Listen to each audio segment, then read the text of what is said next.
Inty irao anao ny asanao, Inty atsangano miara-milanao, fa vonona itondra tafika mahery, anangana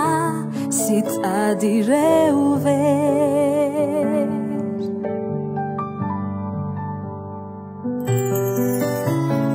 Miandry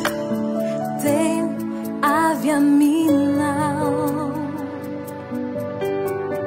miandry baiko de lasizao, tsy omenatra ny filazantsara, fony andeha anohy ny tantara, manafatry anao ataovy mpianatro ny firenendrehetra, vonona anarady anao tsy misy fepetra, iza no tsy iovitra raha eo ianao, manatrika anay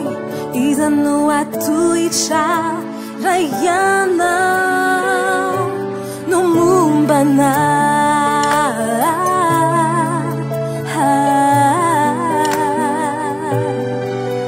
raha ianao no mombanay. Inty irao anao ny asanao, Inty atsangano